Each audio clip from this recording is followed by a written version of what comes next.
Started broadcasting, thank you very much. That's mine, mate. Thank you. You're welcome to have a look at it. I declare open this public hearing of the Senate Rural and Regional Affairs and Transport References Committee. The committee is hearing evidence on its inquiry into airport and aviation security. This is a public hearing and a Hansard transcript of the proceedings is being made. Before the committee starts taking evidence, I remind the witnesses that in giving evidence to the committee, he is protected by parliamentary privilege. It is unlawful for anyone to threaten or disadvantage a witness on account of evidence given to a committee, and such action may be treated by the Senate as a contempt. It is also a contempt to give false or misleading evidence to a committee. The committee prefers all evidence to be given in public, but under the Senate's resolutions, witnesses have the right to request to be heard in private session. It is important that the witness give the committee notice if he intends to ask to give evidence in camera. If a witness objects to answering a question, the witness should state the ground upon which the objection is taken, and the committee will determine whether it will insist on an answer, having regard to the ground which is claimed. If the committee determines to insist on an answer, excuse me, a witness may request that the answer be given in camera. Such a request may, of course, also be made at any other time. I remind people in the hearing room to ensure that your mobile phones are either turned off or switched to silent, please. I now welcome Mr. Alan Kessing, who is appearing in a private capacity. And for the Hansard record, Mr. Kessing, if you could please give your name and state the capacity in which you appear today. My name's Alan Kessing. I appear as a retired customs officer and now just a private citizen with an interest in this matter. Thank you very much. Now I'm going to invite you, Mr. Kessing, to make a brief opening statement if you would like before we go to questions. I have supplied my background. I don't see the need to reread that, but the only point I would make is that I have been out of the service for 12 years, so any information I have is only general and based upon my experience in the past. I have nothing concurrent to say. All right, well, look, on that, this issue has been around for a while, so it's not new to the committee, and what I will do is I'll go to Senator Xenophon to opening the questioning. Mr. Kessing, good to see you again. I just wanted to, I think it's a matter of public record that I've had a long-standing interest in your matter and the matters that surrounding your matter. Can I just run through and perhaps lead you through a number of things so that they're on the Hansard record? You joined Customs in 1990, is that correct? That's correct. You retired in 2005? I did. Right. And you're involved in terms of at wharves, seaports and airports, as well as cargo control? That's correct. Right. In 1996, you were part of a new office, the Cargo Analysis Unit. Yes, what did that do? Basically, it was set up to look into the background of those importers who are big importers of low-value goods, which we deem to be a specific target. This would be raw materials such as cotton cloth, or something which comes in large bulks and things like that. It was, at the time, in the mid-90s, the streets of Sydney and Melbourne were awash with heroin, so much so that the price had dropped and the importers were actually warehousing it. So it was considered to be necessary to find out how it was coming in such large quantities. The idea of a backpacker or a mule carrying it on their body was absurd. We were talking about 100 kilo, 200 kilo units. Within the first 6 months of that CAU being set up, we made several significant heroin and cocaine seizures. The first heroin seizure was 150 kilos. Cocaine was, I think there was a 47 kilo cocaine, and so on.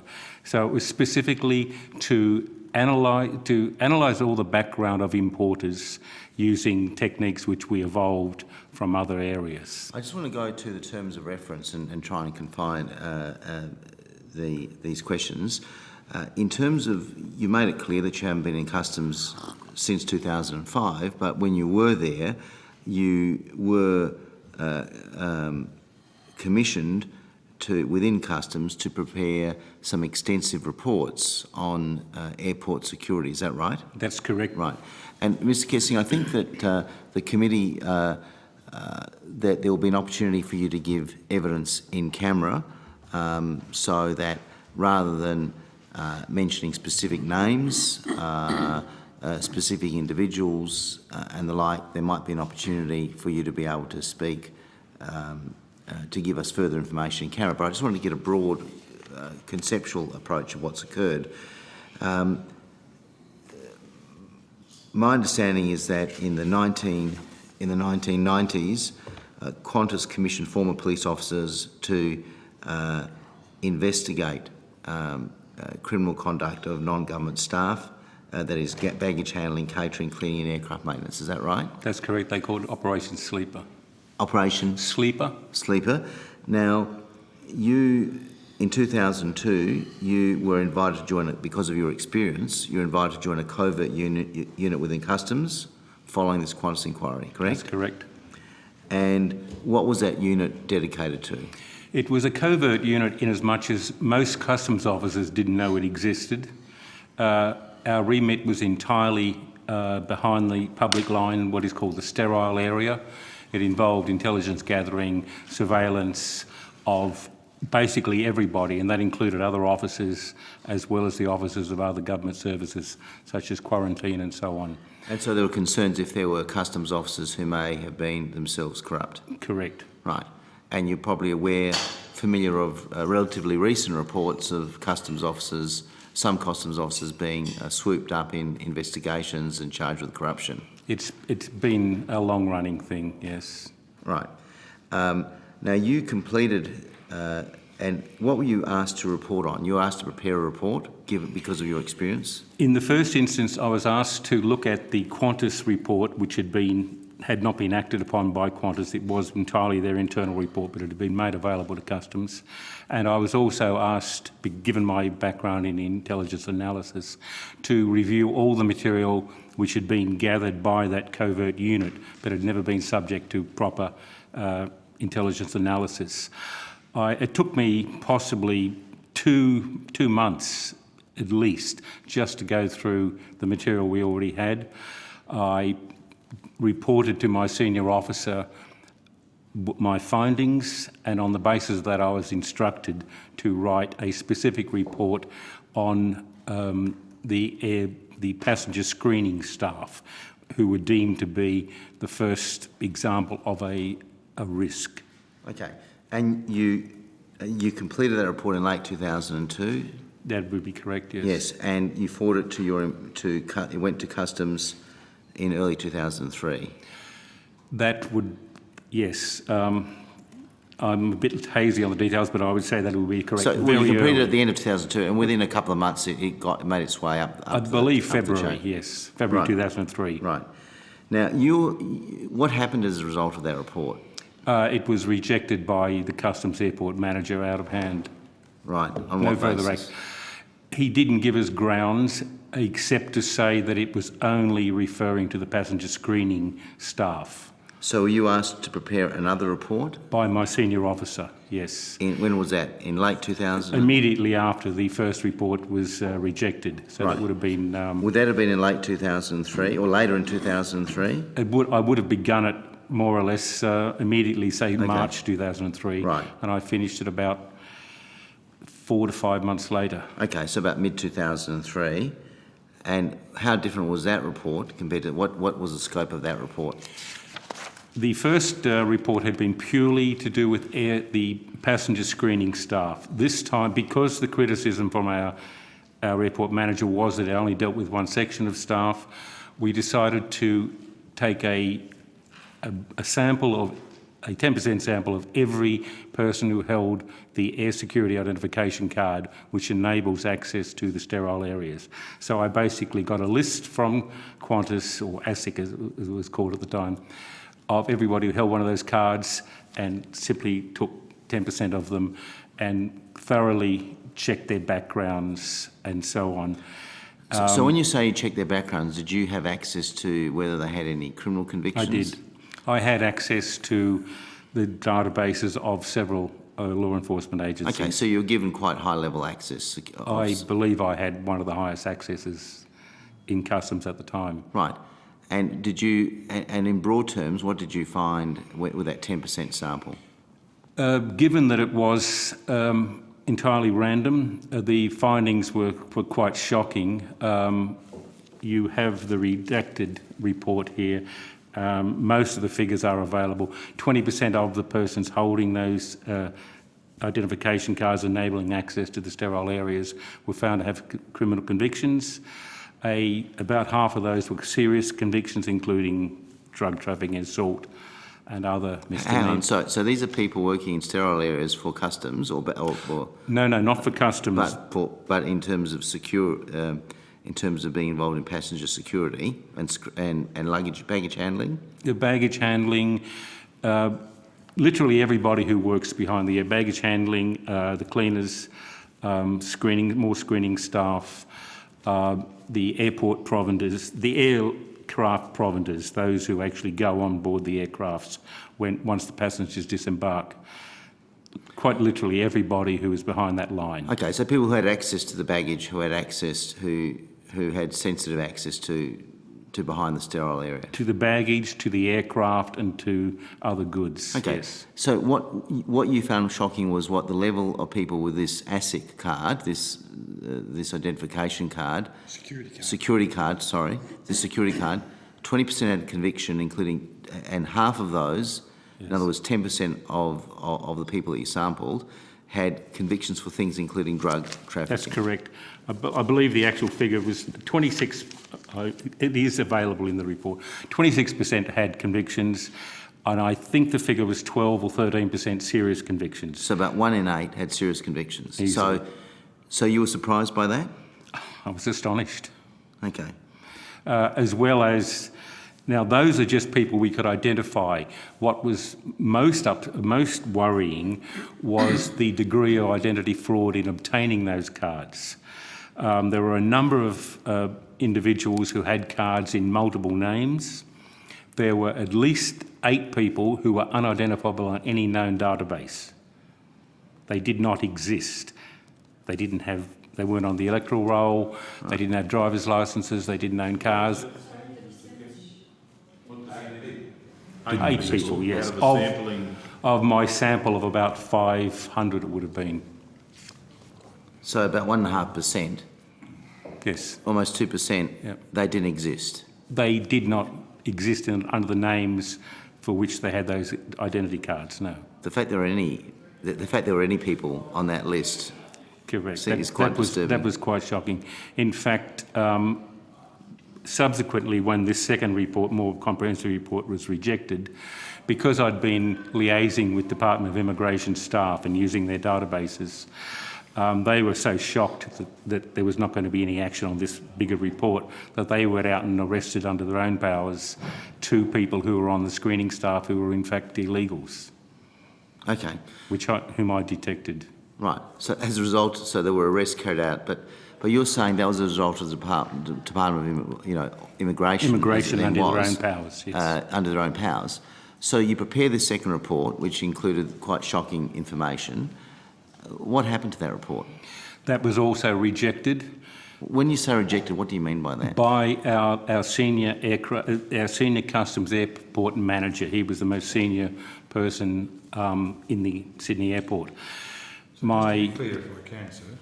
The first one was rejected by a customs officer. No, the same person, the customs airport I thought you manager. said to us that a more senior person asked you to do a second report. No, my senior officer. Oh, so you're talking about the same person now? No, my senior officer within the covert unit. Yes. Asked me to prepare the reports. When they are completed, the formality is I give them to my senior officer. The senior officer passes them up the chain of command. No, it's not the senior officer in the covert unit, it's separate to the covert unit. Yeah, but can I ask you, sorry, Senator Xenophon, but can I ask you, a covert officer asked you to prepare them, you presented them both to your immediate, more senior officer. My senior covert officer. But he wasn't the one who asked you to do them? Yes, my senior officer in the covert unit asked me to look into the background, having reported on the backgrounds. Directed me to prepare first the first report and the second report. So he rejected the first report? No. My senior officer directed me to prepare the reports. I did so. I passed them to that senior officer, Yes. who passed them up the line to the customs manager of the airport. And it was that latter person who rejected them. Correct. What did your own line manager, what did he do? Expressed unhappiness, Thank you. Thanks, Senator. put it mildly. When the second when the more comprehensive report was also rejected out of hand, the senior officer was ropeable. There's no other way of describing it, as was the rest of the team. You see, it wasn't just my reports. Everybody had input into these reports. The other officers in that unit, some of them have been there 15 years purely on this sort of job. They knew inside and out. I merely did the statistical research, the intelligence research and analysis to formulate the problems which they had identified over the years. So, just not wanting to jump forward, but is the gentleman who did the rejecting, was he the gentleman who subsequently resigned and joined Qantas? That's correct. Okay, thank you. Thanks, Senator Xenophon. So I understand that now. With Senator Xenophon's indulgence, Mr Kessing, I just want to clarify a couple of very important points. And I can go back 11 years when this committee was doing the MSIC inquiry, which was after ASIC. Who issued the ASIC cards? The Airport Corporation. Sydney Airport Corporation. That's correct. Okay, The thank you. commercial entity. Thank you very much for now. Yep, I get that. Question. Thank you. Thank you, Chair. So the second report wasn't acted on, even though it showed quite some shocking details of people. Across the board rather than just one area, yes. Yes, okay. That wasn't acted upon. There was great frustration in the covert unit about that. And my senior officer demanded a sit down with the Customs Airport manager to explain why it was being rejected. And we were told quite simply that the commercial costs involved in complying with the Customs Act would be too onerous for the now privatised Airport Corporation. That's the answer you're given. That was in so many words, that was the answer. Okay. And it was also made clear to us that our activities were not welcome, bearing in mind the facilitation over interdiction ethos which had been part of customs. So what do you mean that facilitation over? What does that mean? It was a new way of looking at customs activities which was introduced in the mid-90s.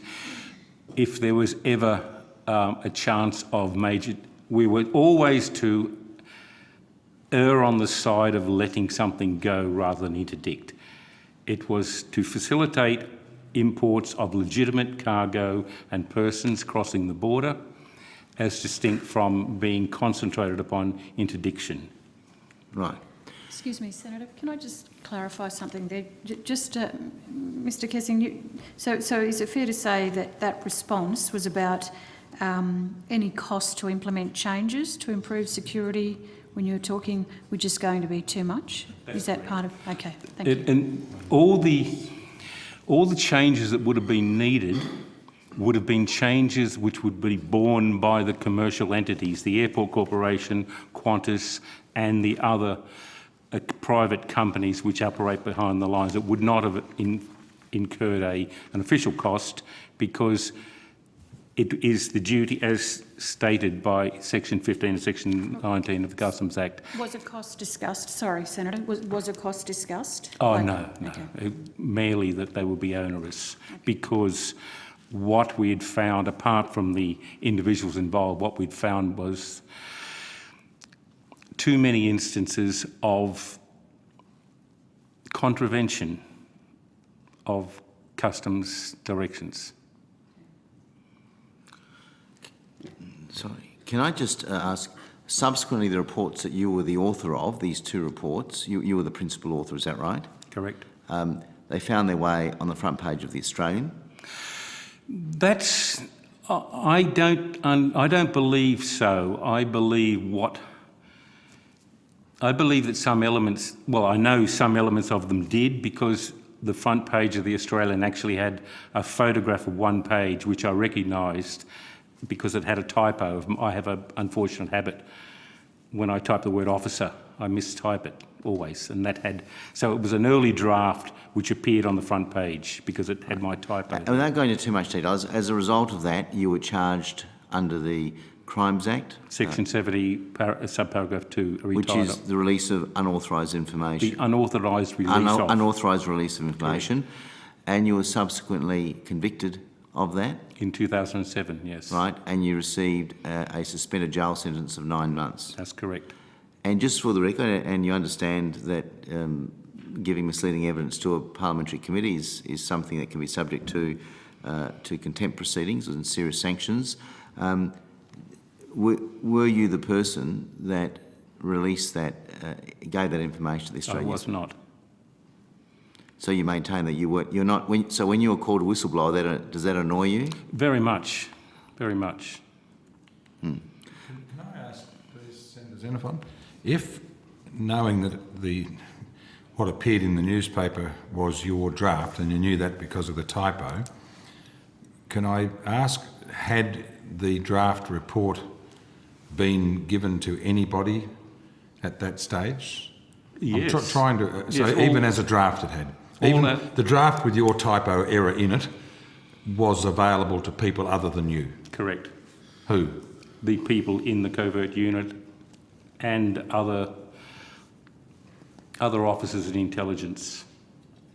So even though you hadn't prepared it as a final report, I'm just trying to think in terms, if I prepare something, I've got draft all over it until I'm happy with it, and I don't use it, let it out. But your organisation was such that others had access to your draft documentation prior to you presenting a final report. The only person who had access to my full draft was my senior officer. However, the other members of the team had pages or chapters. Each of the officers had particular areas of expertise, and they had those for comment and correction and so on. Okay. I don't believe that the officer in intelligence had the full draft report. I can't say for certain. But the one that eventually got rejected was not a draft, was it? No. It was your final and full report. Correct. Thank you. Thanks, Mr. Anyway, so I just wanted to clear that, because I know you do get concerned when people call you a whistleblower, because you say... I wish there were another word for it. Yeah. So in terms of, as a result of the publicity in the Australian, the Howard government commissioned Sir John Wheeler, the Right Honourable Sir John Wheeler from the United Kingdom, an expert in airport security, to prepare a report. That's correct. In 2000, that was in 2005. Yeah, I believe about June or July, possibly Right. July. Yes. And you're familiar with the Wheeler report's recommendations? With the recommendations, I haven't read it, but I know the recommendations as reported in the press. And were those recommendations consistent or inconsistent to the recommendations you made in your reports? Almost identical. In fact, one of the points he made was that he endorsed the findings of the reports and the recommendations, and made other recommendations which were outside my purview. So you felt some vindication when you saw that? I believe the whole team did, yes. Okay. So in a sense, that was supposed to have been acted upon? Correct. Well, the announcement was, yes, Right. that there would be money spent to enact the recommendations. Right. I don't have many more questions. You did make some other comments in a statement you provided about that you consider that air travel per se is declining as a target. I think you make a point, and I barely remember this in my youth, that the last, that since the days of Layla Khaled in the Jordanian desert in 1969, there's only been one case of a hijacker being prevented from boarding. By passenger screening, yes. That was in Israel, and it was not stopped by passenger screening. She was stopped by intelligence analysis, which is what I advocate. well, I give the reasons in which I don't think is appropriate for open discussion. Right. But do you think that do you think there's a case of it should be more targeted, the screening, or in Well, terms of certainly. intelligence? The passenger screening as we know it is about it's about doing something. This is something, therefore we have done something. It is not effective. In fact, it is deleterious, I believe. The really high-profile cases of which most people are aware are the so-called shoe bomber and the underwear bomber. Both of those individuals pass through the most highly regulated and security-conscious airports in the world. In the case of the underwear bomber, he passed through 4 of them on interchanges. That is Heathrow in Britain and Schiphol in Netherlands.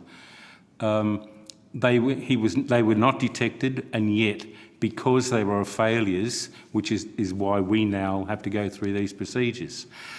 I maintain that I would not feel safe were there no passenger screening these days, but only as a facade, because to stop the fool or it has been often found, both in criminal and in terrorist organisations, that many put themselves forward to be warriors or participants, and they're rejected by those organisations because they're just loose cannons. If it weren't for screening, there would be a chance that such a loose cannon with no affiliation would try to do something stupid. So the screening, however ineffective, must remain purely as a very visible deterrent. However, I would advocate that the real resources be put into intelligence gathering, proper analysis and proper targeting to stop potential threats before they have breakfast and leave home. I don't have any questions in this open hearing. Any more questions? Okay. Senator Sullivan. Thank you. Senator Sullivan. Thank you, Mr. Kessing. Look, I want to start quite mechanically, if I can, before I get into some substantive questions for you. Could, at this relevant time, and particularly the time when you've been tasked to conduct an investigation and report upon it, so if you can just turn your mind to that sort of passage in time, could you describe for me the hierarchical structure that goes above you and laterally to you, just in terms of the positions? The covert unit was known as Air Border Security, colloquially Tarmac. Our call sign was Tango. That's just the international phonetic alphabet. There were 6 officers in it. We were all of equal rank except for the senior officer, to whom I referred earlier. And the senior officer's name? I am reluctant. I think he's prepared to provide it in camera. I mean, yes. Well, but No, I'll give it. I mean, I can go away from here and make that investigation. It wasn't a trade secret, was it? Oh no, not at No, all. Well, yes, it would have been. That person's name would not be known to most customs officers, let alone the public. Okay. Sorry, Senator Chair, Sullivan. I think the witness is prepared to give that to us in camera, but my understanding is that because this was a covert unit, and I'm not sure whether this person still... Well, let me place on the record my interest. I am so disturbed by the evidence of this witness that I'll be submitting to the committee that we use our powers, if necessary, to bring some of these other individuals before us. And I can't make that case unless I know who they are. So if we have to go into camera... I might just make a suggestion, Senator Sullivan, that why don't we offer Mr Kessing the opportunity to go into camera, and then we can put them, if we can use the information. Sure. That suit Yeah, that works for me, other of committee course. members? Yeah. Look, before we go into camera then, are there other... I'm Mr Kessing, the way I like to work is I like to get everything out in the open as much as we can. Is there any other questions that we will feel comfortable asking Mr Kessing now before we go into camera? Well, There's quite a few other questions. Yeah. Sure. sorry. Well, what I might do is I might stay with Senator O'Sullivan as I work my way around the table. Do you have any further ones, Senator O'Sullivan? well, this, can I say, Chair, will cause the framework for me, and I'm happy to go into camera and come back out of camera. I want to be able to refer to individuals in this. chain. May I simply say restrict it at certain points while we carry on in this? Well, that'll impact on the flow of things, Mr. Kessing. But look, what don't Senator we? O'Sullivan, if I can help you, because there are a number of things you want to get out. Let's go into carry. It's the flick of a button. Yeah, Let's and go then into we'll go camera. in and come back out. Either that, or we could just, in the meantime, ask Mr. Kessing to write it down, and then Senator O'Sullivan's got it. I think the way Senator O'Sullivan was saying, there could be a lot more that... Okay. Is that Senator O'Sullivan? that's right. Yeah, okay. If I can, colleagues, let's go into camera, okay? Please. Yeah.